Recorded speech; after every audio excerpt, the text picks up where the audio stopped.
Number one. Aksyon Radio Philippine Standard Time, las 6:35. Actual Reports, second portion. Ikalidad, kag madalong nga mga analisis sa pinakainit na balita sa bilog na probensya kag nasyon. Actual Reports, second portion. Patas kag balanse nga komentaryo sa mga issues kag mga balita nga nagaapekto sa mga pumuluyo sa adlaw-adlaw nga tanan. Action Reports, second portion. Upod sa veterano kag respetado nga komentarista, Action Fred Salanga. Karon nga adlaw Sabado pitsa 5 na bulan sa Nobyembre tuig 2022. Anano ang mga balita kag isyu nga ato naman daydayon para karon nga adlaw. Mao Negros Day gili subong kula magtuon sa Sabado ti sa gihapon non-working holiday, no? Ining revolusyon bala sa Negros.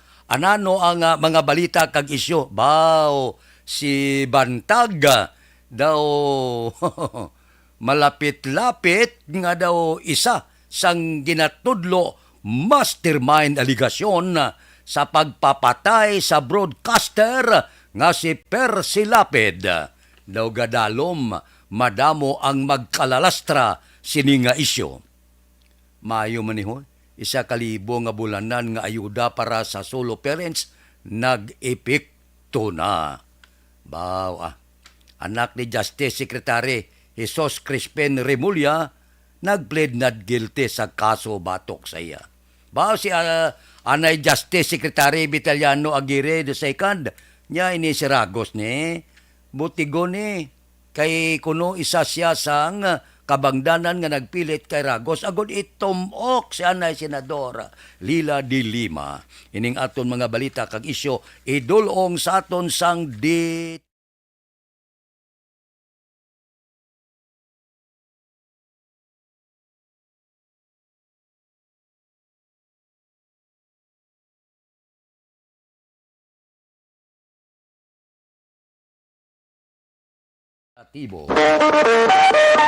Aksyon Radio Philippine Standard Time, las 6:37. Dumadisgrasya pa. Si Bantag, bangod ang abogado sang pamilya sa ginpatay nga radio broadcaster nga si Percy Lapid, ginalantaw nila aligasyon nga ang ginsuspended nga Bureau of Correction Director General Gerald Bantag, isa sang mga mastermind sang pagpapatay kay Percy Lapid. Lumain na. Daw nagdalom na ang isyu. Ti ang gunman nga daan nga si Joel Escorial sa iya sining affidavit siling ang nagpatay nga middleman nga isa ka aserten nga nagsugo abi sa middleman, Bantag. Wala man giningadlan kung sino ginang first name kag kung anong ranggo, pero Bantag ang nagsugo kuno sa pagpatay sa broadcaster nga si Percy Lapid. Siling ni Escorial, siling niya si Villamor Blato, ang napatay nga middleman, niya naghutik gito, niya hindi nyo gid pag-isugid ang tao nga nagsugo sa pagpapatay kay Lapid. Nya ako lang tumok nyo. Kung ano giman na tabo, itumok nyo ko nga ako gid ang nagpapatay. Ti are karon sadya. Kay ang ngalan nga Bantag, ti usisaon tay, kung may bantag nga bilanggo sa sulod sang bilibid. Ti antes matabo ang pagpatay, si Director General Gerald Bantag amo ang Bucor Chief. Aber ka sa Lunes kuno ipresentar na ang mabakod nga ebidensya.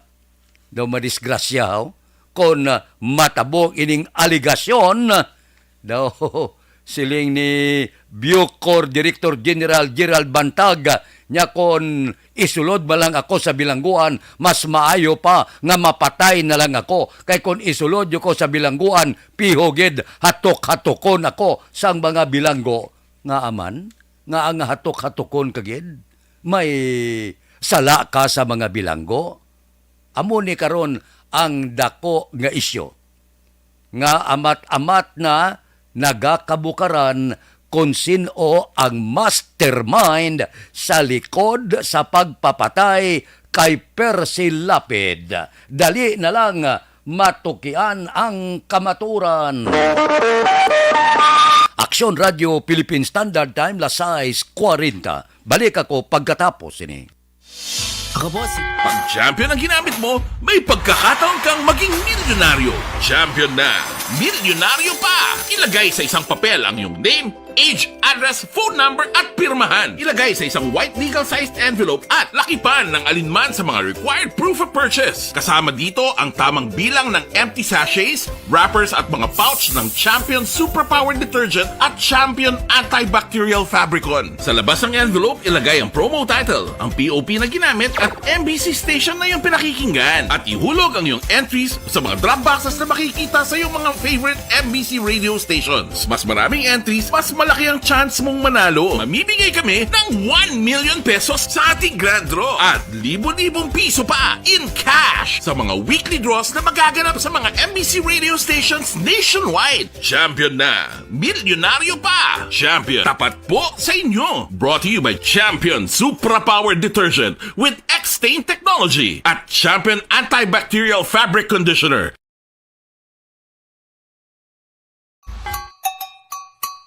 Puwerte nga ability! Kasaysayan nga gipadala sang atong mga tagpalamati sa matag adlaw nga pagpangabuhi. Suno sa ila abilidad kag kun anuman nga mga diskarte nga mabuhi, maayo man o kun hindi. Ang tawo may abilidad. Kung imo inisaksihan kag panilagan ang ability, duna kag yara nga daan sa halos tanan. Kung ano man ang imo abilidad o kung diskarte sa kabuhi, magpamati sini nga palatuntunan kay mahimo ang imo abilidad kag diskarte, hindi na makapaayo sa sinuman kag inihalit na nga imo pagahinulsulan. Puwerte nga ability, kada hapon pagkatapos ng drama, Timbangan sang Katarungan.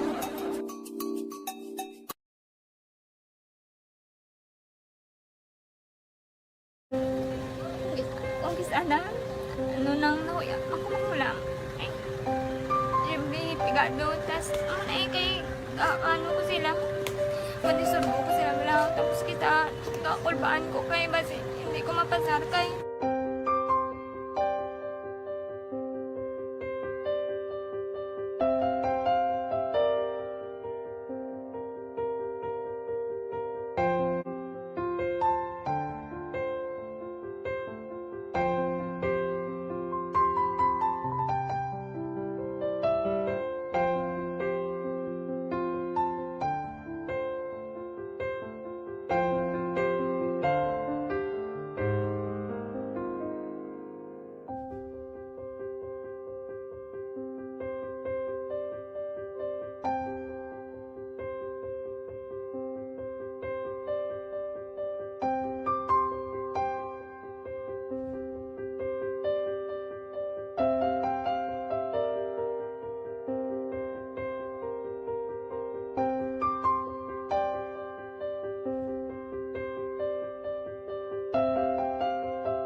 Sa kaalam yaya, garantisado gi ko 100%.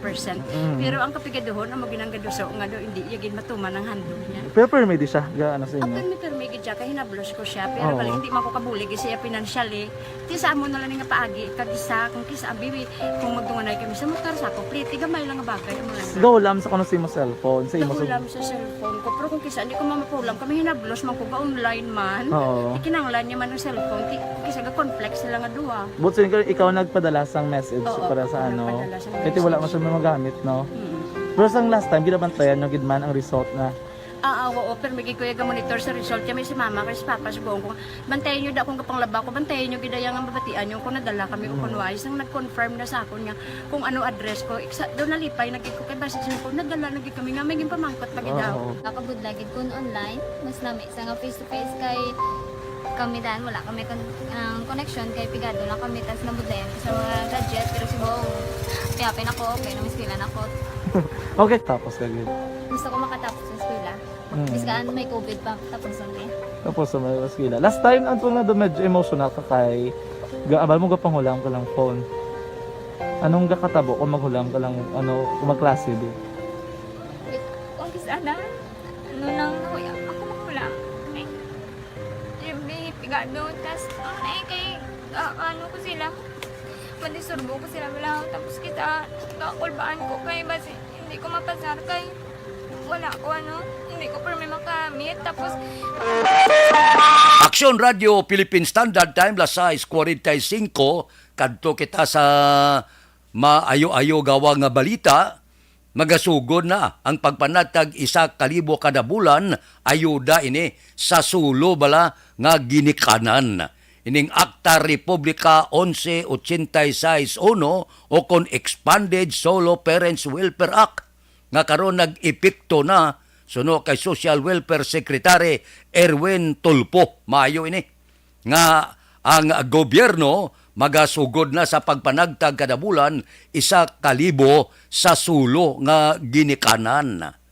Kahapon ginpalayag nga ang mga LGU kinanglan mag-provide ini sang bulig nga 1 ka bulan tagsa ka bulan magluwasa nga ining mga solo parent nga ni mangin automatic miyembro sang Philippine Health Insurance Corporation.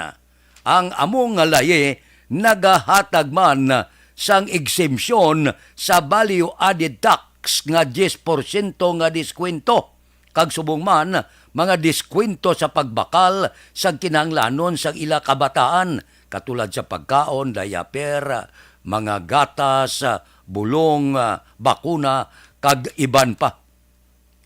Kung nagaedad sang 6 katuig ang bata sa karon ginaariglar na sang Department of Finance, Bureau of Internal Revenue ang exemption sang 10% nga diskwento sa child care expenses. Damo-damo gali ang mga benepisyo. Pwede pa kamo sa ining National Housing Authority low cost housing nga ang termino sa pagbayad malawig-lawig. May mga scholarship program pa pagi sa Department of Education, Commission on Higher Education kag Technical Education and Skills Development Authority. Subject ini nga kung eligible gid sa criteria kag qualification ang inyo bata. Kung ang bata sang solo parent nagaedad nubo sa 22 anyos, entitled pa siya sa full scholarship program. Purting mga benepisyo no sang solo parent. Pero ari ho, may piro siya. Ang piro amo ning bantayan nyo. Ginaklaro lang nga ang expanded nga benepisyo sa idalom sang among laye maga-apply lamang sa mga sulo nga ginikanan nga naga-income below minimum wage. Ang buot silingon, kung ang imo sweldo below minimum, ang tanan ni nga benepisyo mabato nimo. Pero kung ginikanan ka, solo ka nga ginikanan, pero manager kay mo ya, kada ko sweldo mo, hindi ka man pwede dire sa among benepisyo. So maayo ini sa mga sulo nga ginikanan nga wala na bana kag iban nga wala gasagod nga nagsirbi amay kag iloy, dako ini nga bulig para sa inyo sining karon nag-epekto nga laye Expanded Solo Parents Welfare Act nga karon siling sang gobyerno ipanagtag na tagsa ka bulan. Aksyon Radio Philippine Standard Time lasais 49. Balik ako pagkatapos ini. Ang masaligan nga mga produkto imo sang SED Marketing, SED Panyawan Testimonies. Kaya mo na nga siling ko mangita gi kuya sang bulong nga suited.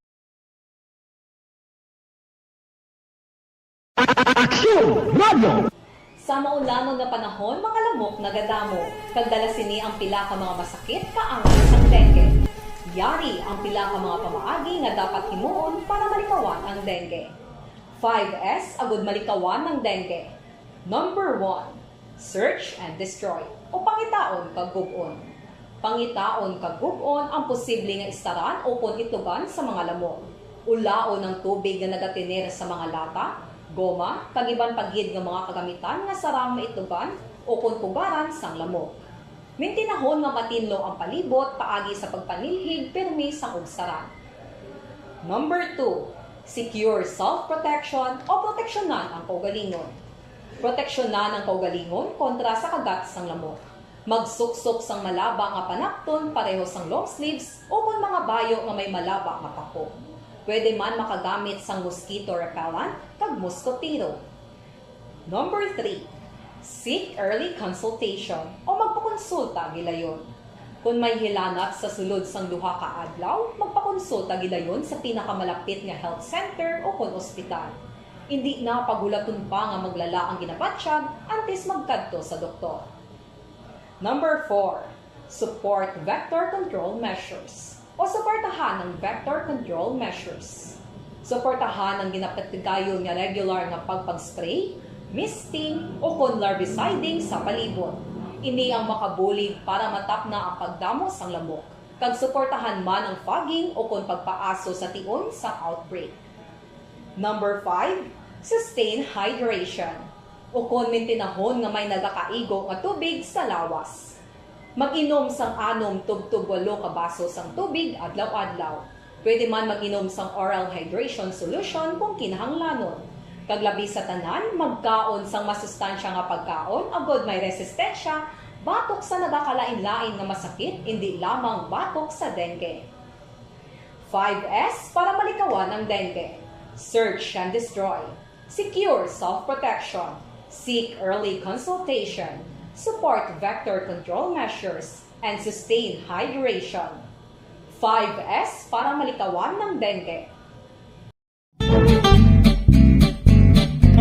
Barangay 684. Drama komedya nga nagatalakay sa mga hitabo sa kabuhi, isyu politikal, siyensya, kag kinaugali sa surut kag guwa sang pungsod Pilipinas. Oh my God! Wow! Ang mga tagpalamati, magkakadlaw sa pagbabati paagi sa kalaglawan ng mga characters kag mga eksena sa atong drama komedya nga mahimo nagakatabo sa ila kasilingan, kapitan, mayor, congressman, senador kag presidente man nga makahatag kalingawan sa matag adlaw nga tanan. Gunggong! Barinig kita sa mukha eh! Barangay Anuman nga oras kag tion, posible nga magluntad ang aksidente sa dalanon.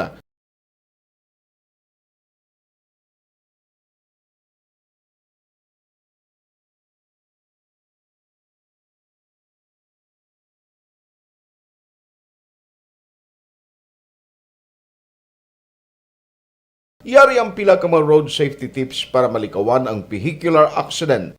Regular nga i-check ang kondisyon sang imo salakyan, pribado man o kung pampubliko, humalin sa guma, preno, tubtob sa makina. Bilang dugang nga proteksyon, mag-usar sang seatbelt, kag dapat yara sa husto nga anggulo ang side mirror. Maggamit sang signal sa pagliko para may baluan sang nagasunod nga motorista ang imo direksyon. Hindi mag-text samtang nagamaniho o kung nagatabok sa dalan. Hindi mag-drive nga nakainom sa makahulubong nga ilimnon o kung ginato tuyo. I-check ang imo speed limit kag mag-slow down kung madanlog ang dalan. I-check ang blind spots. Magbahar kung may nagatabok nga tawo sa pedestrian lane. Magsuksok sang helmet sa mga nagamaniho sa motorsiklo o kung nagabike. Kung malawig ang pagbiyahe, mag-upod sang relyebo para magbulos sa pagmaniho kung ginakapoy na. Magsunod sa mga traffic rules and regulations. Kag ilabi sa tanan, mangin responsable nga driver. Drive kag ride safe mga kaaksyon.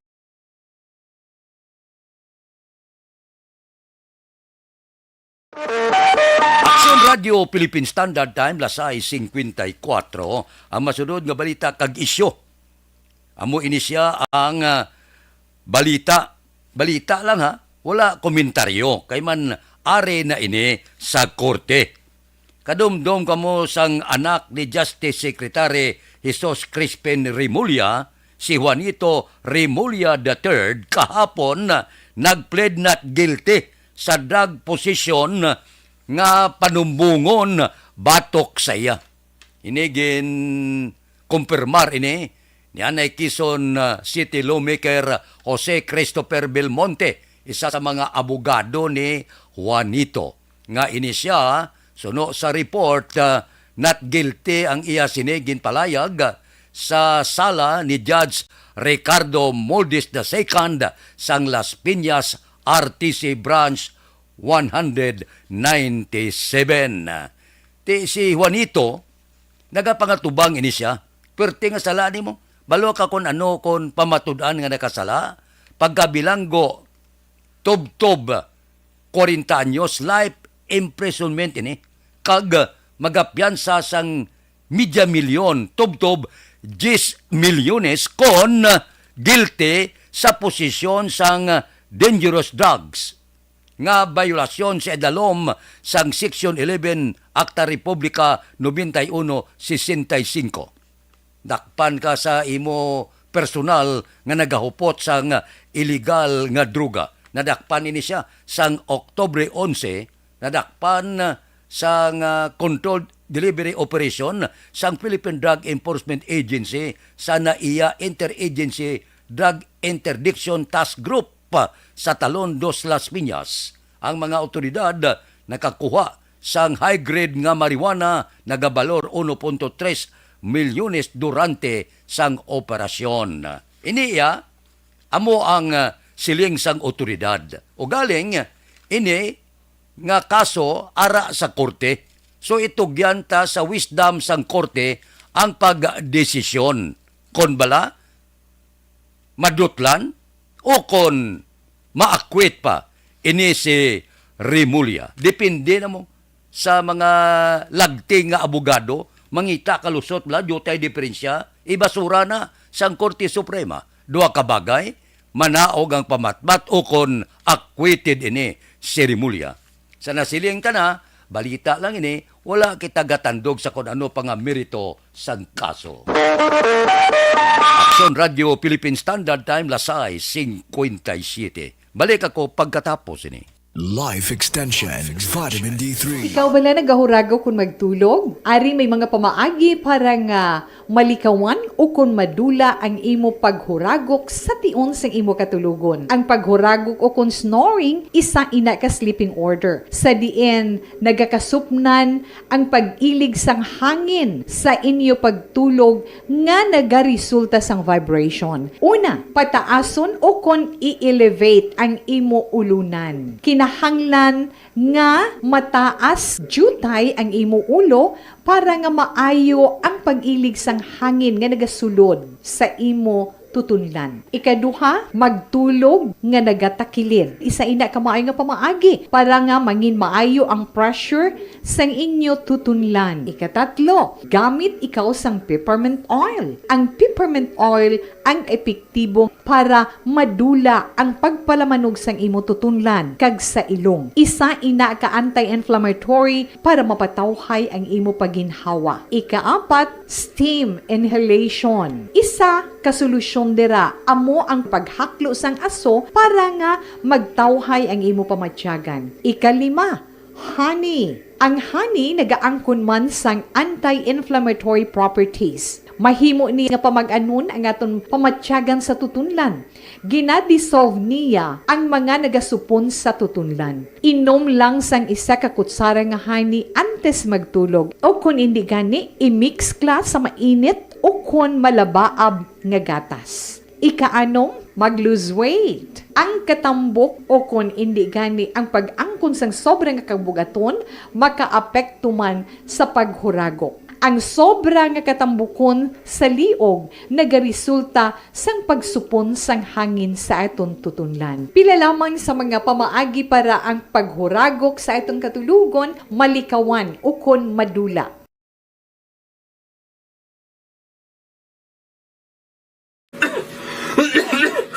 Hoy, Pang, to palala na lang sa ubo mo, ha? Kapa-check up ka na? Positibe na na?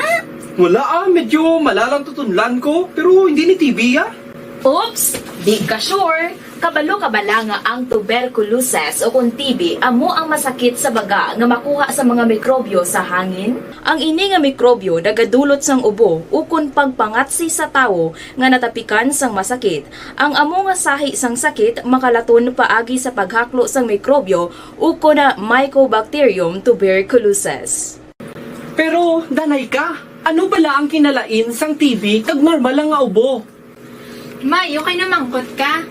Ang ubo, amo ang reaksyon sang aton nga lawas kung mairitar ang aton nga tutunlan. Normal lang ang panalagsa nga pag-ubo, apang kung wala na iniuntat kag nagagwa na ang iban nga mga sintomas, pareho sang budlay nga paginhawa, pag-ubo nga may dugo kag plema, dira ika na mabalaka, kay ina tanda na sang malalang nga klase sang tuberculosis. Hala, tuod? Paano ko makasigurado kung may TB na kuhaw?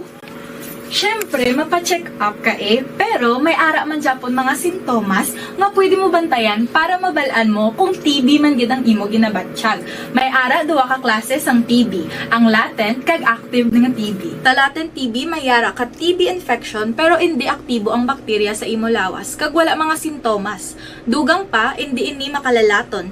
Apang pwede nga maging active TB ang latent TB kung pabayaan kag hindi dayon pag-aksyonan. Ang active TB naman o kung TB disease, amo ang klase sang TB nga makalalaton. Ari ang mga sintomas kung may ara ka active TB. Sobra 3 ka semana nga pag-ubo. Gaubo, dugo, kag plemas. Gapalanakit nga dughan kung mag-ubo kag maginhawa. Gahilanat, gapalangurog, gapamalhas kung gabi, kag wala gana magkaon. Pwede man maapektuhan ang iban nga parte sang aton lawas. Ang aton nga kidneys, spine, kag ang aton nga utok. Pero hindi ko kabalaka Kay bisan pagalakta ang TB kaangay sang kataro kag tangkaso, hindi inituman nga makalalaton One is better than cure, gidya. Speaking of prevention, damo ka pwede himuon para malikawan ang ginatawag na TB disease. Kung ikaw mayara infection o kung na-expose sa tao, Standby na sa aton Aksyon Balita Morning Edition upod kita. Aksyon Boy Duran kag Aksyon Eden Aboso. Aksyon Fred Salanga, una sa balita, una sa aksyon, sa Bacolod, Aksyon Radio. Life Extension, Vitamin D3.